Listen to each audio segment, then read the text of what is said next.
Well, back in the mid-90s, Terry Hearn made the hinge stiff rig famous. Our young man, Elliot Gray, has gone on to put his own twist on it in his fishing. Elbow, I'm going to get this up because it really is a rig that you made famous even more on Underwater 8, where you were brave enough to tie one for Dan to actually cast out. But after a frustrating morning of watching small carp swim over it, it went on to now the biggest common in the lake. Yeah, I got mugged off by a lot of carp. Dan said to me before I put it out I weren't going to catch anything on it, and after about 3 hours of him being perfectly right, I started to panic, but then it all came good. Unbelievable, and it backed up everything you said while we were there. You were like, it catches only big carp, and you were right. It went and caught a big carp. So is that why you use it? Yeah, it is. Like my style of fishing, I'm there to catch the biggest one in the lake, and if I don't catch all the other ones, I'm not particularly fussed. I'd like to catch as many as possible, but the important thing is that I've got a rig suited for the biggest one there. Being selective, and you believe that because it's quite a blatant pop-up, that small fish actually avoid it because they can see it's maybe looks a bit dangerous, it's off the deck, yet a big un can't tell the difference between, say, this and a bottom bait. Yeah, just because of their size, the big un's belly gets in this way. The small fish, the tall pop-ups are sort of at eye level, as big fish simply it isn't. It just looks like it's on the bottom. Yep. But you've got all the with it being a pop-up, it's always going to sit up above debris and all of them. It elements. resets and stuff like that as well. Yeah, it's always in position. If it gets wafted, it will go back into position. The hook's there, cocked, ready. To me, it's just the ultimate presentation. Beautiful. So the first thing, is it the lead core leader that you work on? Yep, I use a helicopter leader, just tied out of a cable lead core, the lead core no trace system, and the pear lead in 2 ounces or above. Prefer to use nothing smaller than 2 ounces. I use a whipping knot to attach the hook, but you can use a knotless knot. That doesn't really matter. But so it's a size 4 choddy, is it, that one? I prefer a big hook. I'll always, especially with a pop-up rig, I will use a 4 over a 6 or an 8. There's more security with a bigger hook, I think. So. Okay, and then the mono is what breaking strain and mouth trap? It's £25 mouth trap, which is a little bit stiffer than the other two versions. They do a 15 and 20, but that 25. It's much stiffer. It keeps its shape, doesn't it? It's got a high level of memory. And look, the curve that you've got in that, I know you've told me you're not a massive curve fan, are you? Having it like a big C, you just have a gradual curve. Yeah, just enough so if the fish approaches it from the wrong angle, literally just enough, if the lip touches it just to spin the hook. That's all the curve's there for. Okay. Now the join between the end trap soft. Yep. Is that what breaking strain is that? It's £15 end trap soft. Okay. And I attach the two using back-to-back grinner knots. Right. Okay. And do you uncoat the coated braid before you tie that knot? No, I keep the coating on. I find it sort of helps the knot bed down, like the PTFE tape you'd use to seal a radiator. Yeah. It gives you that sort of. It's almost like a bed. Yeah. Like a plastic bed almost. Right. So it all grips better, and then you uncoat to give you the hinge afterwards. Yeah. The vital hinge. Just use my teeth. I'll take away about 1 centimetre of the coating. And that gives the rig that extremely free movement beneath the hook.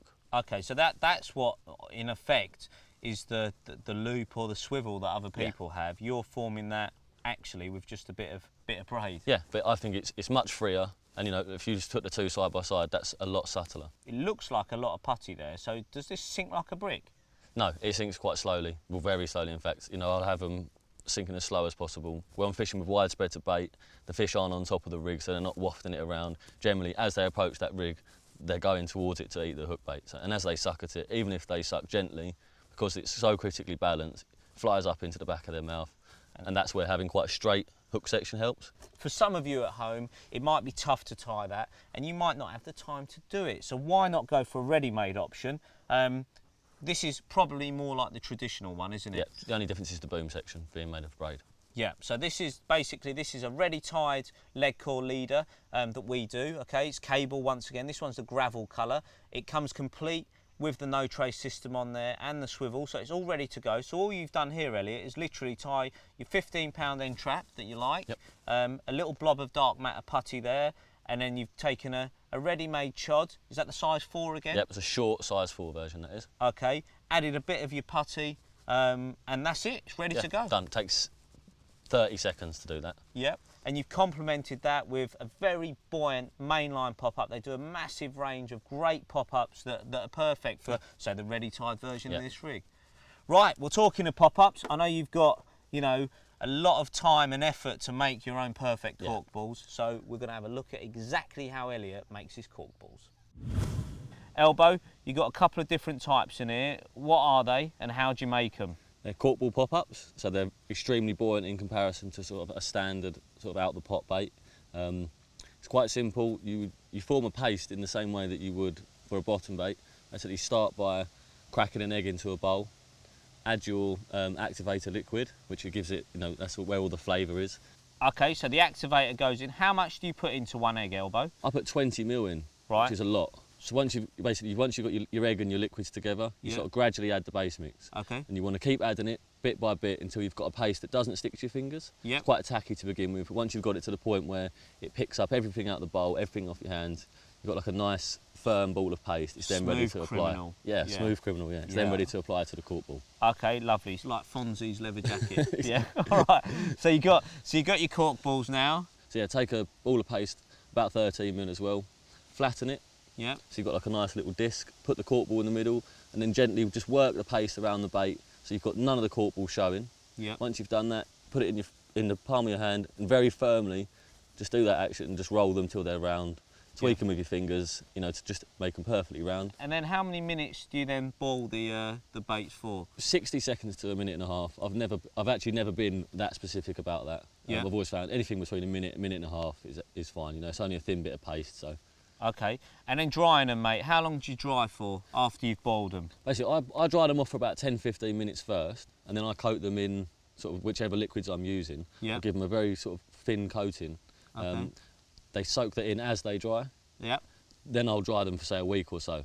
Okay. Then I'll Give add them a more dose. liquid and do that a few times. So the actual drying process can be up to a month before they're used. Now, if you haven't got the patience of Elliot and don't want to roll your own cork balls, there are a fantastic range of very buoyant hook baits available from the Mainline stable. Have a look at these bad boys, the new Grange in pink and white. Elbow, a great option to consider. Yeah, it's definitely worth having a few different colours on each rod, so maybe one on white, one on pink, one on brown. The fish will have one they prefer.